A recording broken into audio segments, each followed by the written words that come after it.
Hey, how's it going, YouTube? I'm back in the video, and today I'm going to be talking about why the Houston Rockets need to trade James Harden as soon as possible. Now, I'm going to be going to a few reasons why I think the Houston Rockets desperately need to trade James Harden. As if you are an NBA fan and you haven't been living under a rock for the past few months, you would know James Harden has been in the trade rumor mill for about a few months now, and although the Houston Rockets are kind of taking a patience approach to these rumors and trading him, it's been very awkward due to this approach they're taking, and I think that they need to trade him sooner rather than later for a couple different reasons. So I'm going to get into all those in this video. So if you do like the video, hit the like button and subscribe button. It would mean the absolute world to me, and I cannot thank you enough for all the support y'all been showing lately. Thank y'all so much, and let's hope to make 2021 even better than 2020 was, at least YouTube wise. Obviously 2020 was shit outside of YouTube wise for me, but I mean it was for everybody. So yeah, hopefully 2021 can be even better YouTube wise than it was last year. So yeah, hit the like button and subscribe button if you like the video point. But without further ado, without running on too much, let's get right into this video. Alright, so my first reason for this video is going to be that he could kill them from the inside out. And now what I mean by that is going to be like, there's already been reports of him fighting rookies on the team. Their best player is fighting rookies, if that doesn't give you something, and he's supposed to be the veteran leader of the team, and he's fighting his teammates. That can only spell disaster. Also, he just expanded the trade destinations that he would like to go to if he is to be traded. So, I mean, now even more teams are going to be trying to trade for him, but that also shows his teammates that he wants almost nothing to do with them and the Houston Rockets organization, saying that, look, I'm willing to go almost anywhere as long as you trade me away from here. So now that tells everybody on the team, coaches and players included, that our best player does not want to play with us, and that then is going to tank chemistry and morale, because who wants to play for a player that doesn't even want to play for the team you're on? No one wants to coach that, and no one wants to play with a player that doesn't even want to be there. So like, they're in such an awkward situation. Plus, morale and chemistry is probably so low because no one wants to start building chemistry with a guy that's not going to be there in just a few months, most likely, when he is to be traded. And then also the coaches are put in a weird position because as long as he's on the team, you have to use him. He's that good. You can't not play the guy. So, I mean, you have to play him, but then other players see him getting so many minutes, and you're like, why is he getting so many minutes when he doesn't even want to be here? And I'm out here practicing as hard as I can, and he is most likely slacking a little bit in practice because he doesn't want to be there. So really, chemistry and morale and just everything around the team is going to struggle a ton, and he's just going to eat them alive from the inside out, making players more mad, making players upset, fighting his teammates, probably getting in arguments with coaches, and then a whole bunch of other stuff that I'm sure goes on behind the scenes that we don't even know about. With that being said, I think he could legitimately hurt this team a ton just from the inside and just from the chemistry and morale standpoint of looking at things. My second reason is going to be that it's probably going to help their future and to help the team as a whole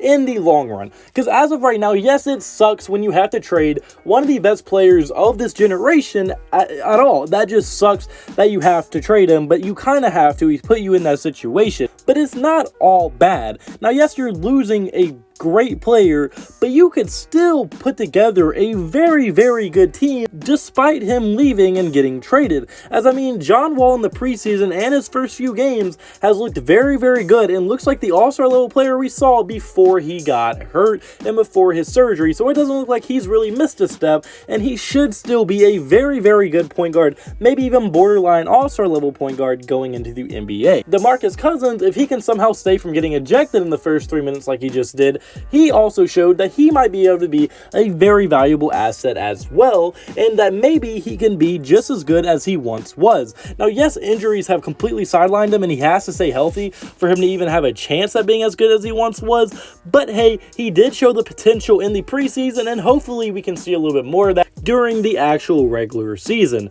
And then also, Christian Wood is looking like one of the biggest steals in free agency history, or at least in recent history, as I mean, they signed him for not a cheap contract, but not an expensive one at all. And through the first few games, is averaging 23 points per game, 8 rebounds per game, and 1.5 blocks per game. I mean, he's just very, very high productivity from a player that was not meant to give you this type of production, and it is not looking like it's going to stop. He's very quickly becoming one of the most interesting players in the entire NBA. I mean, a very lengthy, very tall guy, but I mean, came out of absolutely nowhere and has been dominating for the past 1.5 years now.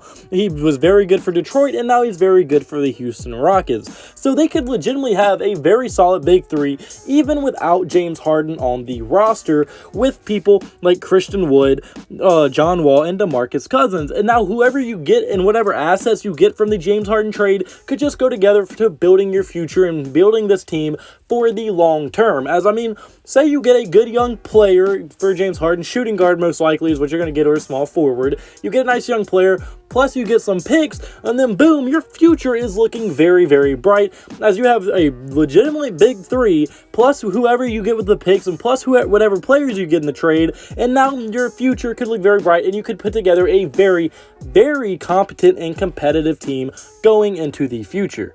Now, my third and final reason is going to be that they don't necessarily need him right now. Now, yes, don't get me wrong, James Harden is a beast and he helps you no matter what.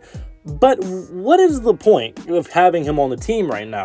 This team that they have currently, even at full strength, if James Harden wanted to be there and was fully locked in, you're not winning a championship with this current constructed team.